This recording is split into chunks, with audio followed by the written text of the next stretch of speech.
kami bersyukur buat semua keberadaan kami Bapa, dan kami akan mendengarkan sebagian dari kebenaran sabda-Mu, isi hati-Mu sendiri. Berkati kami semua Bapa yang sudah hadir di media Zoom ini, dan rekan-rekan kami, saudara-saudara kami juga yang belum boleh dan belum gabung pada saat ini. Kiranya mereka juga memiliki waktu untuk bisa bersama-sama dengan kami. Kiranya Roh-Mu yang kudus ya Bapa, yang menguasai hati akal dan pikiran kami. Hanya di dalam nama Yesus Putra-Mu kami berdoa dan bersyukur. Amin. Shalom Bapak dan Ibu. Dinamika kehidupan orang percaya dalam melanjutkan karya Kristus. Dinamika artinya perubahan, lawannya tentu adalah statis. Perubahan tentu membuat kehidupan itu menjadi semakin lebih challenging, ya, semakin lebih menarik. Karena apabila tetap pasti hidup itu semua bisa kita prediksi, besok seperti ini, lusa seperti ini. Dan itulah dari awal sejak penciptaan, Tuhan memperlengkapi manusia itu dengan segala sesuatu sehingga bisa menjalani hari-hari kehidupan yang memang dari sejak awal berubah.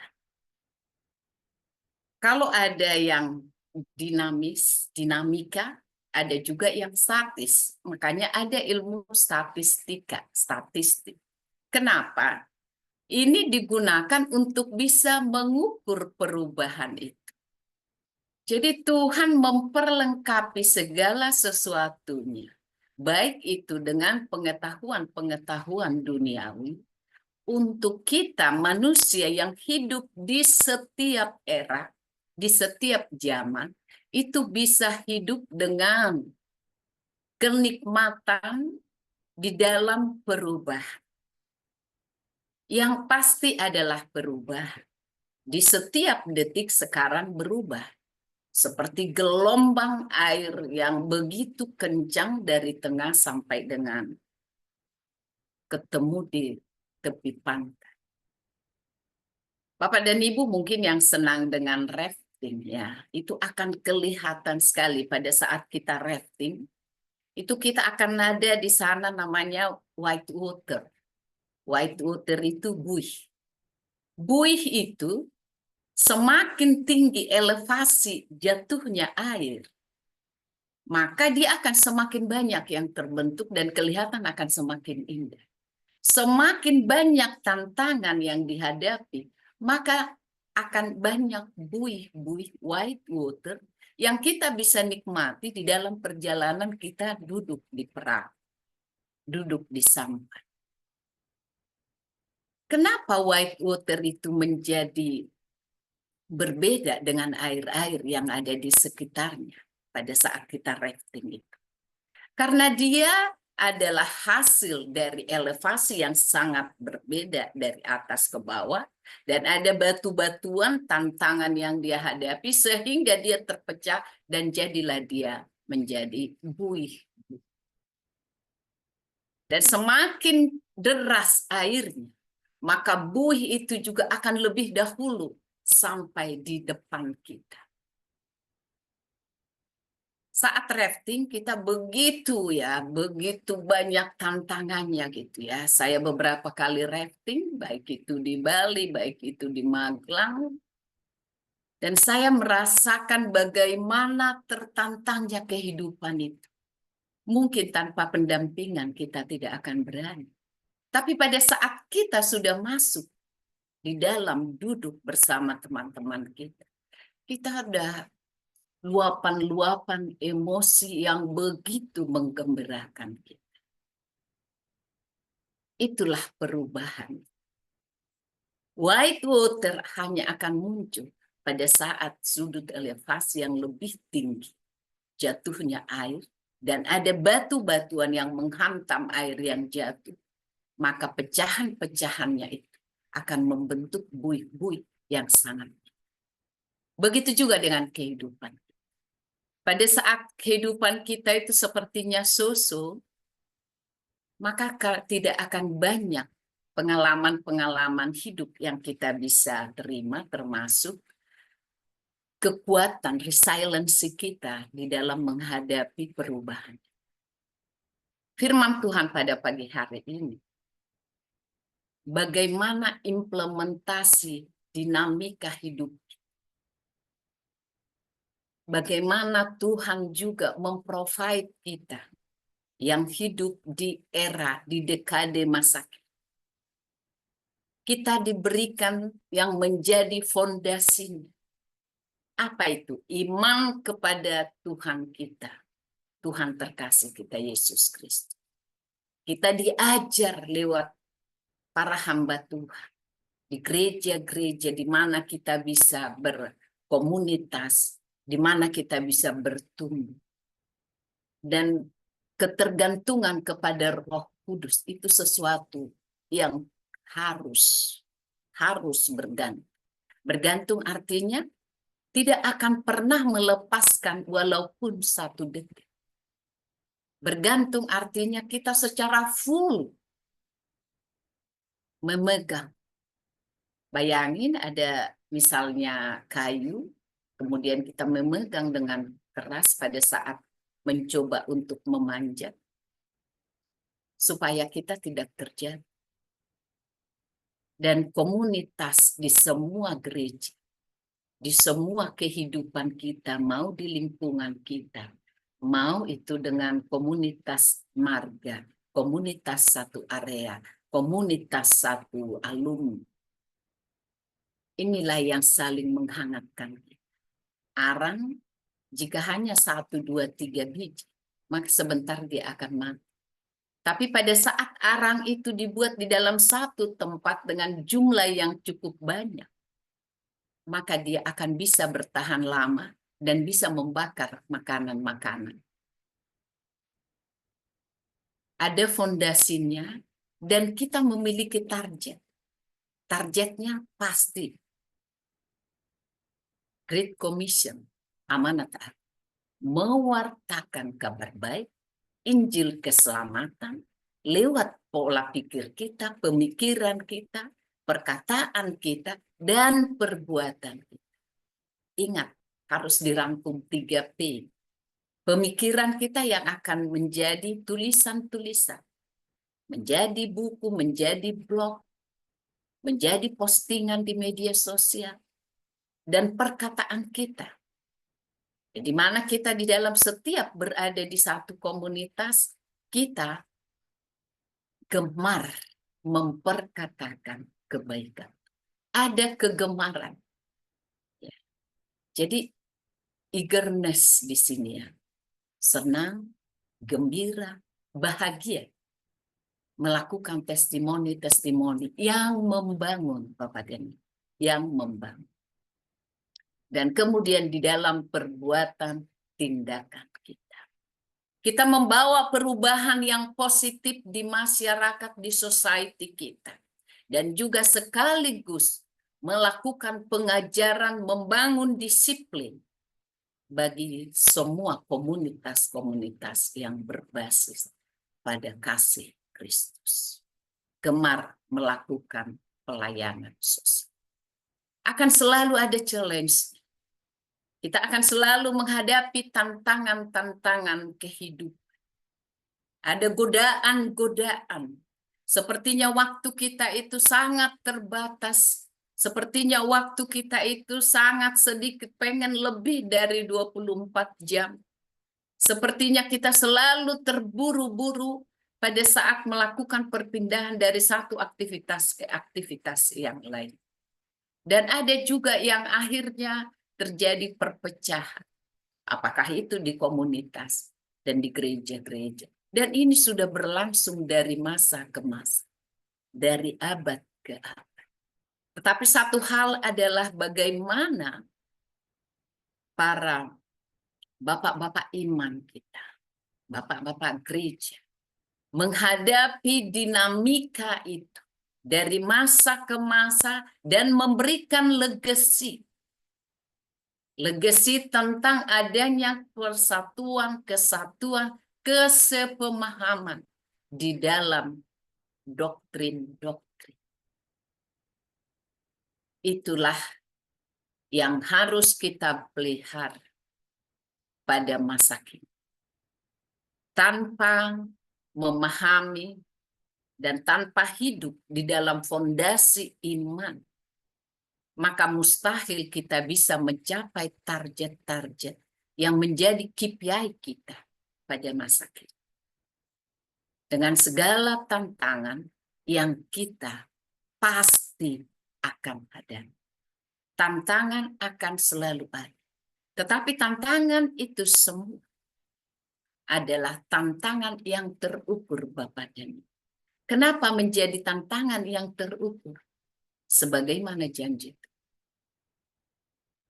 Roh Kudus yang akan menolong kita untuk mampu mengatasi segala tantangan di sepanjang segala hari-hari kehidupan. Jadi ini menjadi satu modal dasar sehingga kita berani melakukan movement. Ayat pendukung. Aku adalah jalan dan kebenaran dan hidup. Tidak ada seorang pun yang datang kepada Bapa kalau tidak melalui iman yang menjadi dasar iman kita. Dan di setiap hari kita juga diajar segala tulisan yang diilhamkan Allah. Memang bermanfaat untuk mengajar, untuk menyatakan kesalahan. Mengajar, menyatakan kesalahan tentu untuk memperbaiki, ini dinamika. Memperbaiki apa? Kelakuan dan mendidik orang dalam kebenaran. Kelakuan di sini adalah hasil dari pemikiran kita. Sehingga di dalam 3P tadi, pemikiran, perkataan, perbuatan kita benar-benar sesuai dengan fondasi iman. Kita harus tergantung di dalam doa-doa.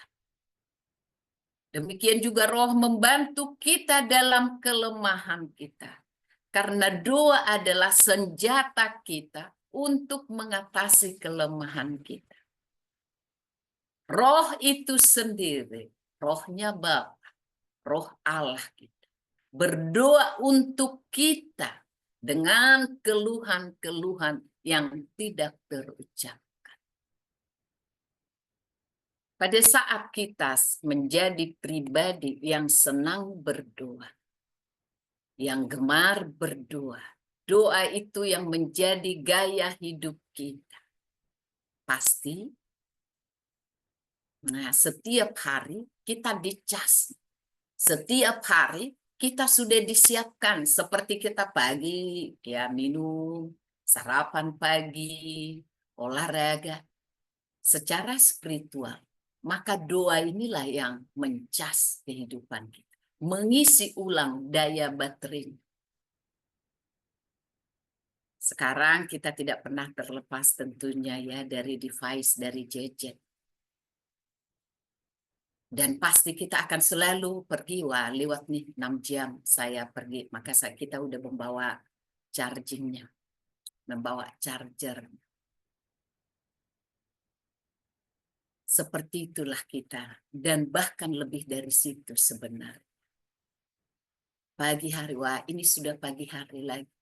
Saya butuh kekuatan yang baru.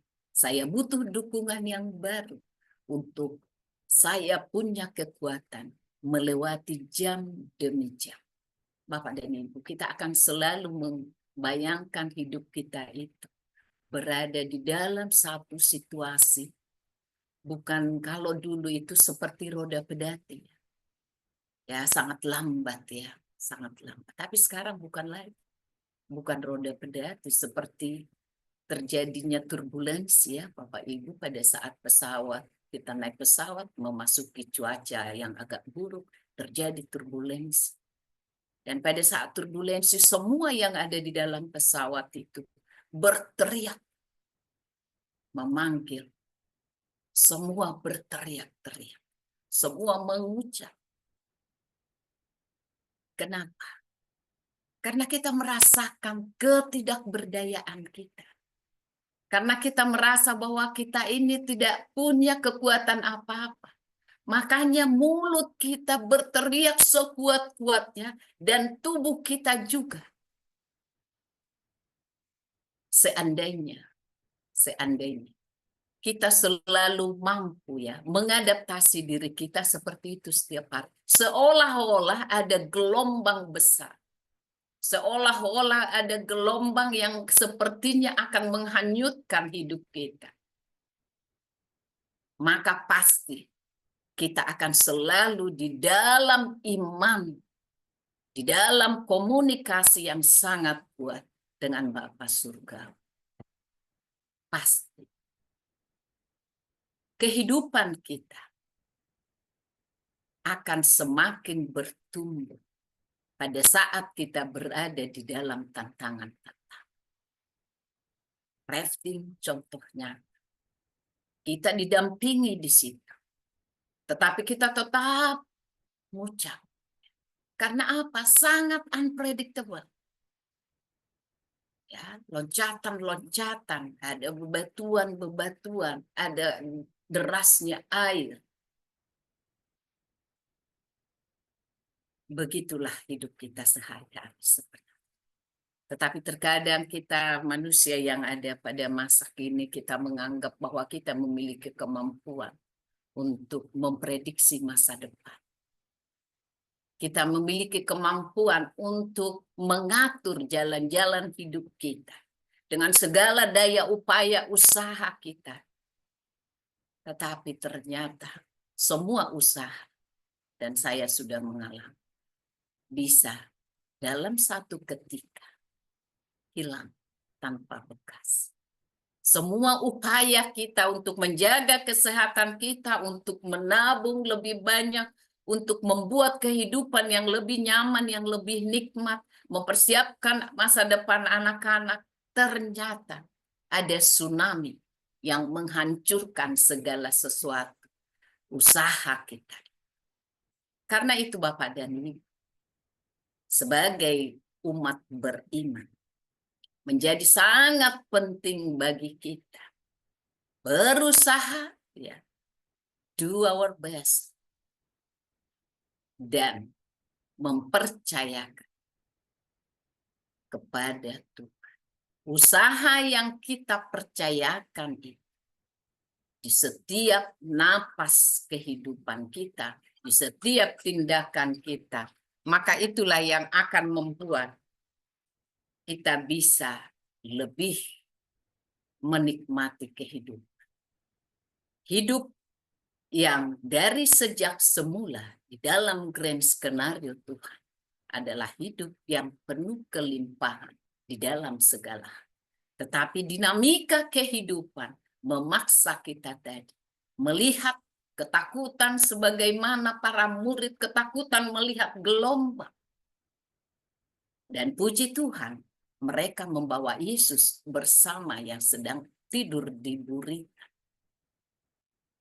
Pada saat kita berjalan, pada saat kita melakukan tindakan-tindakan kita, dan saat itu kita menghadapi tsunami-tsunami, gelombang-gelombang kehidupan, tantangan-tantangan kehidupan, kita tinggal membangunkan kembali.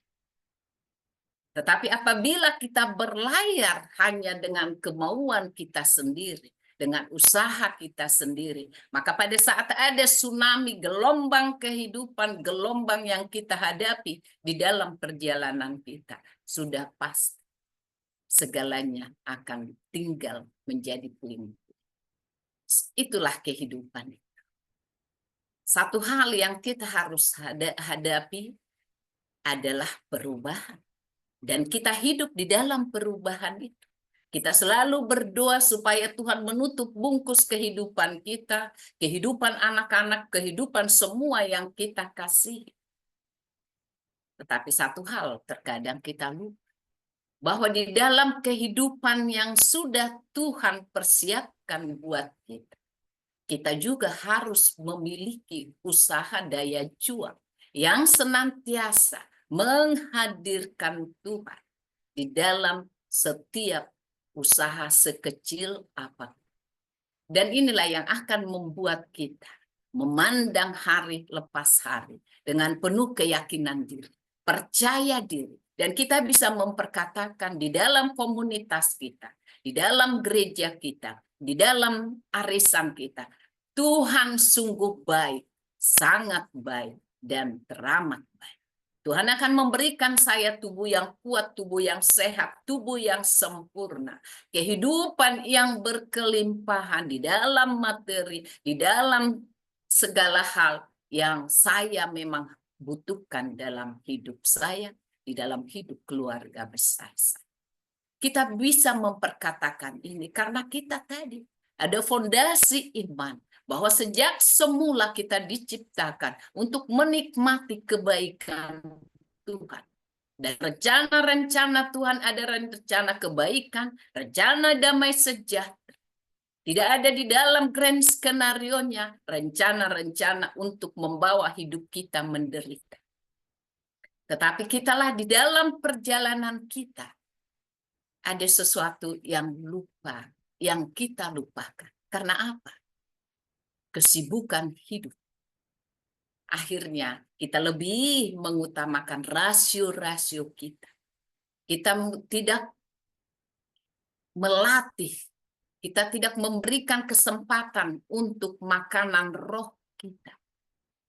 Dan kita juga terkadang lupa juga bahwa tubuh kita yang, hidup kita yang terdiri dari tubuh roh dan jiwa kita. Kita akan selalu berada di dalam 3 elemen itu. Dan itulah kita bisa tampil di setiap saat secara holistik. Hidup yang holistik, itulah yang akan membawa kita, membawa anak-anak kita, hidup menjadi pemenang-pemenang di era masa kini. Menikmati kehidupan yang jauh dari ketakutan, dari kekhawatiran, dari kecemasan. Dan marilah kita saling memperhatikan, supaya kita saling mendorong dalam kasih dan dalam pekerjaan baik. Dan janganlah kita menjauhkan diri dari pertemuan-pertemuan ibadah kita. Mendorong di dalam kasih, karena kita setiap hari ada diisi kembali dengan muatan kasih dari Tuhan kita, dari sesama kita, dalam iman, dasar iman kepada Kristus. Arang tadi, kalau dia hanya 1, 2, 3, sebentar dia juga tidak akan mempunyai bara api.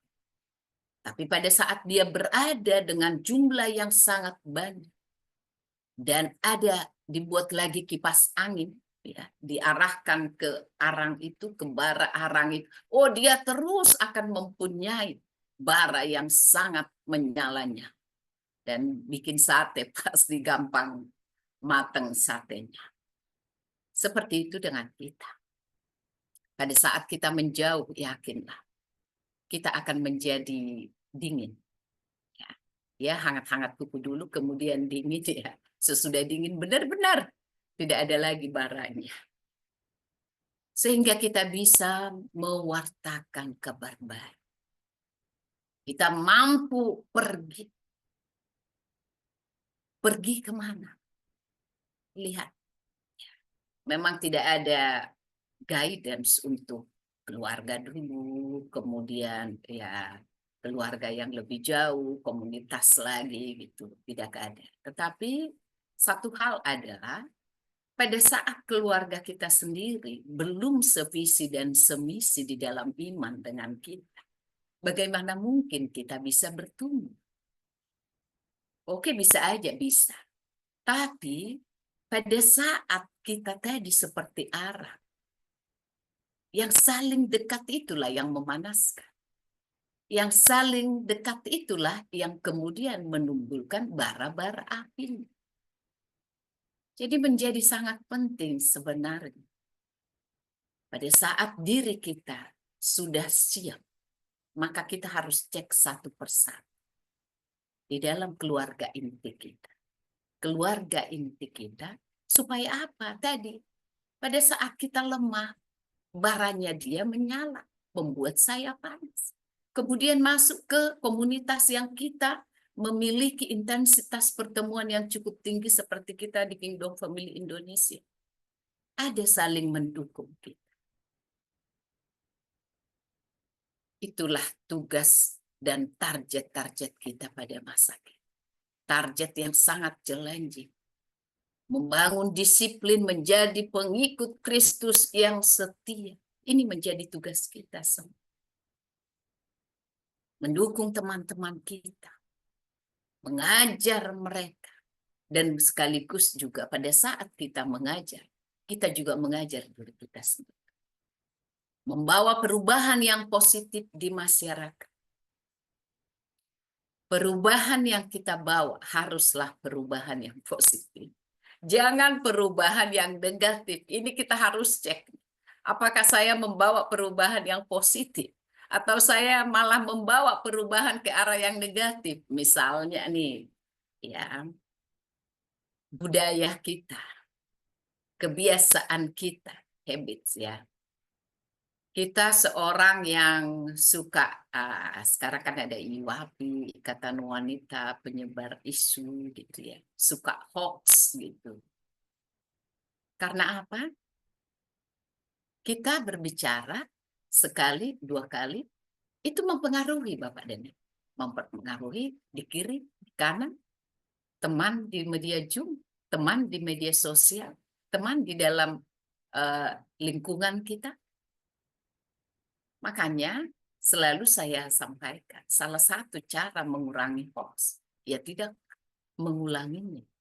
Salah satu cara untuk kita tidak bergosip, ya caranya menggigit bibir dan lidah sebelum kita menyampaikan sesuatu. Supaya apa tadi? Kan targetnya kita jelas. Mengajar, melakukan, sesuai apa? Sesuai fondasi iman. Kalau kita mengajar dan melakukan, kemudian kita juga melakukan, mengajar yang tidak sesuai, ya itu akan tetap menjadi minus. Jadi selalu dihitung nih. Saya melakukan yang benar berapa, ya mau tidak mau satu hari itu setiap hari kita harus review. Satu hari ini saya sepertinya banyaknya dari 24 jam kehidupan saya melakukan hal yang negatif. Pertama, ya bergosip. Yang kedua, saya berpikir ngelamun hal-hal yang tidak pada tempatnya, yang tidak sesuai, memikirkan hal yang jelek kepada orang lain. Yang ketiga, menolak tadi ada seseorang yang minta tolong kepada saya, nih misalnya. Kita buat jurnal-jurnal, ya. Ada jurnal setiap hari. Walaupun mungkin kita tidak tuliskan, tetapi mari kita mencoba di dalam pikiran kita, journaling lah. Setiap hari dari kehidupan kita itu ada jurnal. Supaya apa? Besok kita mulai lagi dengan gaya hidup, lifestyle seperti Kristus sendiri. Atau seperti para rasul. Atau seperti siapa orang di dalam Alkitab yang kita sangat ngefans. Ya, seperti banyak di masa kini, kalau nggak fans banget, dari gaya rambutnya, gaya bicaranya, cara berpakaian ditiru persis, sehingga kita hampir tidak bisa tuh membandingkan mana yang ori, mana yang KW gitu. Karena mereka bisa menjadi KW1 gitu kalau beli tas misalnya ya. Wah kita ini KW1, itu masih keren lah ya KW1-nya ya. Tapi kalau udah KW2, KW3, KW4. Sementara kalau saya pikir diri saya sendiri mungkin ya KW 100-nya para rasul gitu ya. KW 100 menjadi 99, menjadi 98. Itulah sebenarnya pertumbuhan kita secara spiritual. Pertumbuhan kita di dalam iman. Saya selalu berpikir bahwa segala sesuatunya bisa dikuantifikasi. Tapi kita membuat, oh itu nggak bisa dihitung, nggak bisa diukur. Kenapa? Karena dengan cara kuantitatif, permisi, ya sangat mudah kita tuh, udah memang seperti itulah. Kan ini seperti ini. Karena apa? Kualitatif. Ukuran-ukuran kualitatif. Bapak dan Ibu ada ilmu statistika. Ada dinamika, ya, ada statistika. Statistika itu mengukur perubahan-perubahan yang terjadi di dalam kehidupan, di dalam gaya hidup, di dalam tren-tren yang eksistif, diukur oleh ilmu statistika. Ada ilmu yang tetap, ya, sepanjang segala masa, artinya tetapnya di sini. Dia mengukur sesuatunya dengan kaidah-kaidah yang sudah standar. Karena kalau yang mengukur juga berubah, itu akan sulit untuk mengukur yang berubah. Yang pasti berubah adalah kehidupan itu sendiri. Dan ada Tuhan menciptakan, membuat ada manusia yang begitu jenius, sehingga dengan ilmu-ilmu statistika kita bisa mengukur kehidupan kita pada masa kita. Bagaimana tingkat pertumbuhan. Dan bagi pribadi sendiri, bisa lewat journaling. Mari kita mencoba setiap hari kita mengukur pertumbuhan iman kita. Sehingga di dalam menghadapi tantangan kita udah tahu, oh kemarin hal yang seperti ini udah agak mirip nih, penolakan, penganiayaan. Guru saya juga, ya, pemimpin saya juga sudah mengalami yang dilakukan 1, 2, 3. Bapak-bapak gereja dari masa ke masa juga sudah mengalaminya. Mereka mengalaminya. Nah, ini journaling. Saya juga mengalami sekarang.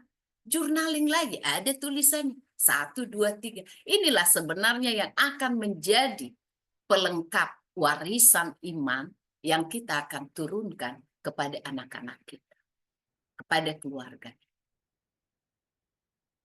Dan kita bisa dengan terang benderang, jelas. Permintaan harus jelas. Di dalam iman, kita tadi iman, sebesar apa iman saya?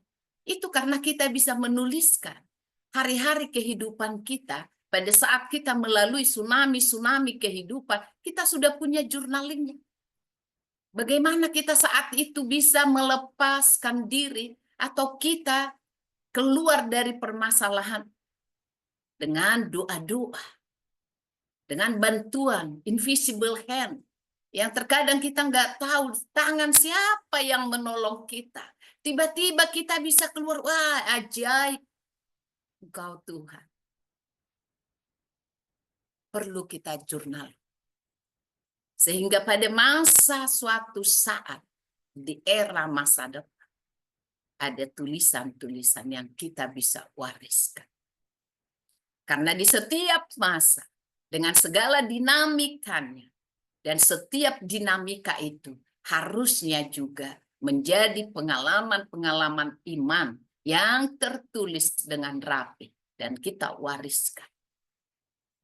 Kesibukan dunia dan godaan-godaan dunia membuat kita terkadang jatuh di semak duri. Kekhawatiran dunia, tipu daya, kekayaan, serta kenikmatan hidup mengekang tumbuhnya firman Tuhan dan tidak menghasilkan buah. Ini Bapak dan Ibu, dunia dengan segala daya tarik, dunia dengan segala problematikanya. Pada saat kita berada di semak duri, mari kita belajar melihat hari-hari sebelumnya. Supaya apa? Kita lebih cepat pindah dari semak duri menjadi di tanah yang subur, Bapak dan Ibu. Dan pada saat kita tumbuh di tanah yang subur, mari kita juga melihat ada keluarga, saudara yang tumbuh di semak duri, yang tumbuh, yang jatuh di bebatuan. Mari kita juga melihat itu. Mari kita, karena pada saat kita berada di semak duri, berada di batu-batuan, kita tidak mungkin memberikan tangan buat sesama yang juga ada di semak duri, yang ada di bebatuan. Karena itu Bapak dan Ibu, yang pertama kita make sure adalah movement, perpindahan. Berpindah tadi caranya dengan apa? Memintanya di dalam iman. Iman itu apa? Kita coba journaling, kita coba kuantifisir supaya lebih mudah untuk langkah-langkah selanjutnya.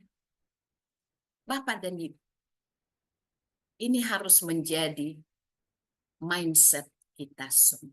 Memindahkan diri kita dulu yang pertama, supaya kita bisa give ahead.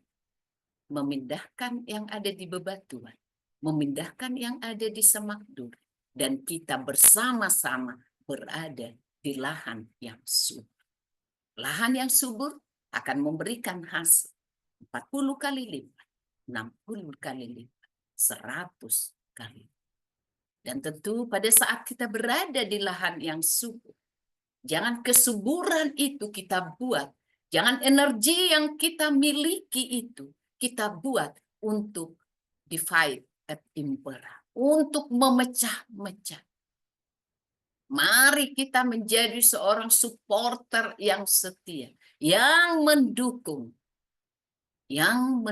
leader-leader kita dengan segala kemampuan. Bapak dan Ibu, hidup itu kita akan bilang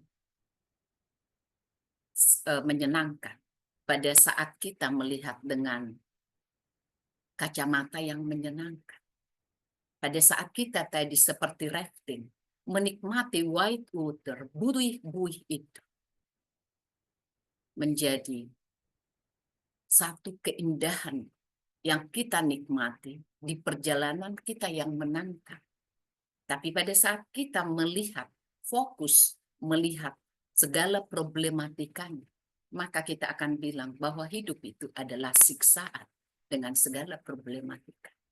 Untuk itu menjadi sangat penting memiliki mindset yang benar, pola pikir yang benar, dan hasil dari fondasi iman yang benar. Maka kita akan mampu membangun relasi yang erat dengan Tuhan terkasih kita. Relasi yang baik dengan sesama, dan jangan lupa relasi dengan alam semesta. Relasi dengan alam semesta itu menjadi sangat penting Bapak dan Ibu. Kenapa? Karena kita hidup di dalam dunia ini. Bapak dan Ibu, saat kita tidak mulai mencintai lingkungan kita, maka lingkungan juga tidak akan mencintai kita. Saya selalu berkata-kata, jika kita tidak punya tanah sedikit pun di pekarangan kita, dan kita makan buah, maka berusahalah untuk melempar buah itu di tanah-tanah yang kosong, supaya dia bisa tumbuh, supaya dia bisa berbuah suatu saat. Dan jika kita tidak juga mampu melakukan sesuatu untuk memperbaiki lingkungan kita, maka minimal kita tidak merusak lingkungan kita dengan menebangi pohon-pohon yang mungkin masuk ke halaman rumah kita. Sementara pemilik pohon berusaha untuk menanam pohon dan kita memiliki cukup oksigen untuk kita bisa bernafas dengan lebih baik. Dan pada saat kita tidak bisa melakukan hal-hal yang besar, minimal kita melakukan reduce, reuse, recycle 3R itu. Mengurangi sampah-sampah, menggunakan yang bisa memang kita gunakan, dan melakukan recycle untuk sesuatu yang memang bisa di-recycle. Itulah Bapak dan Ibu tugas kita. target-target yang diberikan kepada kita sebagai umat beriman yang hidup di era masa kini. Mencintai Tuhan, mencintai sesama, dan mencintai lingkungan hidup kita. Mencintai lingkungan hidup, maka lingkungan hidup kita alam semesta, ciptaan dari Sang Pencipta. Pencipta menciptakan sesuatu di kitab Kejadian, dan segala sesuatunya indah. Maka jangan kita merusak keindahan ciptaan Sang Pencipta dengan kelakuan-kelakuan kita. Sebagai orang beriman, sebagai umat beriman, sebagai umat percaya, sebagai hamba Tuhan. Maka mencintai lingkungan adalah tanggung jawab kita semua. Ada kisah hidup seorang John Newton, yang bagaimana dia di dalam dinamika kehidupan sebagai seorang penjual budak-budak, ya, yang dari Inggris kemudian berlayar kemana-mana, menjual budak ke negara-negara lain. Pada saat dia mengalami tsunami kehidupan, pada saat di kapal terjadi gelombang laut yang sangat besar, dan sepertinya mereka akan karam. Dia berdoa, ada kekuatan iman. Tiba-tiba muncul, itulah Tuhan itu. Pada momen yang tepat sekali, mengingatkan kita, ada reminder, Roh Kudus bekerja. Dia meminta kepada Tuhan dan bernasar, jika saya lepas dari tsunami ini dan gelombang samudra ini, maka saya akan mendedikasikan hidup saya dari seorang penjual budak, orang yang tidak akan pernah mengasihi Tuhan, tidak akan pernah mengasihi sesama, tidak akan pernah mengasihi lingkungan hidup apalagi. Saya akan mendedikasikan hidup saya untuk. Dan kemudian Tuhan memberikan kesempatan yang kedua kepada John Newton. Maka ada lagu Amazing Grace, How Sweet That Sound. Bapak dan Ibu, terkadang dalam menghadapi tsunami kehidupan, kita berjanji, kita bernasar, tetapi terkadang dan bahkan lebih sering, pada saat tsunami kehidupan kita sudah lewat, kita kembali seperti tari poco-poco, kembali ke tempat semula. Sudah bergerak, tempat langkah, bergerak ke kiri, ke kanan, ke depan, belakang, stay lagi di tempat awal. Bapak dan Ibu, mari kita mencontoh John Newton. Pada saat dia berjanji, maka dia menghasilkan karya yang luar biasa, yang menginspirasi kita dari masa ke masa. Itu terjadi sekitar tahun 1772. Dan lagu Amazing Grace itu menjadi lagu yang paling banyak dinyanyikan. Warisan-warisan iman. Tanpa dituliskan, tanpa karya, pasti kita tidak akan bisa mengingatnya masa depan. Untuk itulah kita semua, mari sebagai saksi-saksi iman, gemar menuliskan apa pengalaman-pengalaman hidup kita. Gemar memperkatakan pengalaman-pengalaman hidup kita. Gemar melakukan tindakan-tindakan yang baik sesuai dengan ajaran Kristus Tuhan kita. Saya akan membacakan sebuah puisi. Hati disiapkan dalam hening doa. Dinamika kehidupan adalah realita. Biarkan kasih Kristus meraja di atasnya. Kita akan hidup damai senantiasa. Puasa dan refleksi kita jalani, melanjutkan karyanya, jadi saksi iman. Dalam iman kita bersatu setiap hari. Di perjalanan ini, biarlah Tuhan yang menjadi pemimpin. Mari kita terus berkomitmen untuk mewujudkan ajaran Kristus dalam setiap aspek kehidupan kita. Menjadi change agent, agen perubahan, dan pembawa harapan. Pada saat ada terjadi perselisihan, kita bisa menjadi mediator. Pada saat terjadi kekurang sinkronan, maka kita bisa memperbaiki, membuatnya menjadi lebih baik. Sebab seperti yang dinyatakan di dalam Matius 5 ayat 16. Biarlah terang kita bercahaya, agar orang lain dapat melihat perbuatan baik kita dan memuliakan Bapa kita yang di surga. Maka dampak yang kita berikan adalah ada pujian-pujian, ada ucapan-ucapan syukur karena perbuatan baik. Perbuatan baik bukan karena keselamatan, karena sudah dijaminkan, tapi satu hal, sebagai pengikut Kristus, maka imitasi Kristus menjadi serupa seperti Kristus di dalam segala hal, di dalam pemikiran, di dalam perkataan, dan di dalam perbuatan. Dan ini firman Tuhan dengan sangat jelas berkata, menuliskan, biarlah kita memberikan dampak, biarlah kita memberikan cahaya, cahaya yang akan mempengaruhi kehidupan banyak orang.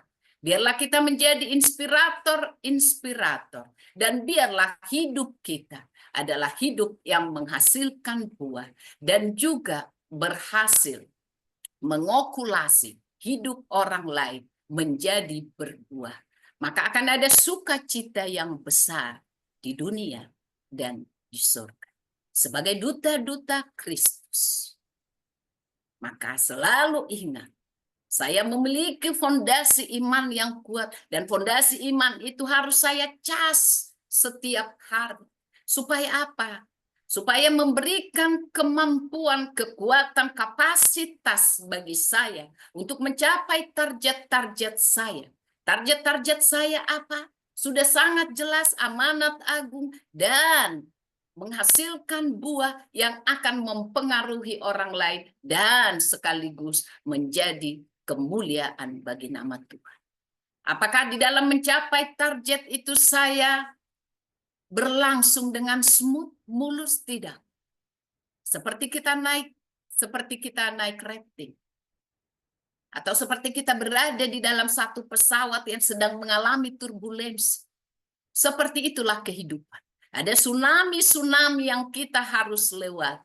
Tetapi kita harus mengadaptasi diri kita dengan tsunami itu. Dan kita menikmati kehidupan itu.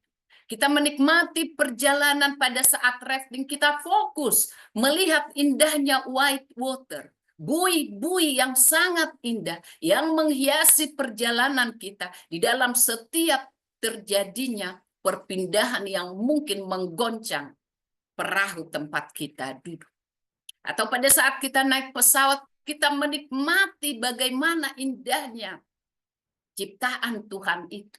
Sekalipun pada saat ada turbulensi yang diikuti oleh petir yang sangat keras, kita bisa melihat keluar. Di sana pun ada Tuhan, ada tangannya yang mengendalikan turbulensi itu. Dan pada saat kita melihat itu, pada saat kacamata iman kita yang berfokus kepada kebaikan Tuhan, maka di dalam segala situasi tsunami kehidupan, dinamika kehidupan, maka tangan kita akan tetap berpegang teguh kepada Kristus Tuhan. Itulah yang akan membuat kita tetap berbuah di sepanjang musim kehidupan. Terpujilah Kristus di dalam kehidupan kita. Terpujilah Kristus di dalam semua aktivitas kita. Terpujilah Kristus di dalam kehidupan semua anak-anak kita, keturunan kita. Bahkan di dalam kehidupan semua orang yang berkehendak baik. Mari kita berdoa. Bapa Surgawi, terima kasih buat kebaikan dan buat penyingkapan-Mu kepada kami. Bagaimana kami hidup di masa kini, di dalam menghadapi semua tsunami kehidupan. Sungguh kami bersyukur Bapa, bahwa di dalam tsunami itu pun, di dalam turbulensi itu pun, ada tangan-Mu yang hadir, menolong, memimpin, dan mengangkat kami. Biarlah kami menjadi umat-Mu, menjadi hamba-hamba-Mu, yang senantiasa memikirkan, memperkatakan, merenungkan, bahwa semua rencana-rencana-Mu adalah rencana indah dari sejak penciptaan sampai dengan masa di dekade ini. Biarlah kami menjadi hamba-hamba Tuhan yang gemar memperkatakan, menyaksikan, dan melakukan kebaikan-kebaikan-Mu di dalam kehidupan kami. Kami sungguh bersyukur, berterima kasih. Kami memiliki Allah yang hidup, Allah yang berkuasa, dan Allah yang bertahta meraja di sepanjang tsunami kehidupan, di sepanjang dinamika kehidupan kami. Dan biarlah kami Bapa, di setiap hari-hari kehidupan kami, bertumbuh di dalam iman percaya kepadamu, dan kami boleh sukses di dalam mencapai target-target yang Tuhan sudah tetapkan buat kami dengan segala tantangan-tantangan yang kami hadapi. Terima kasih Bapa Surgawi. Hanya di dalam nama Yesus Putra-Mu dan dalam persekutuan dengan Roh Kudus, kami berdoa dan bersyukur. Amin.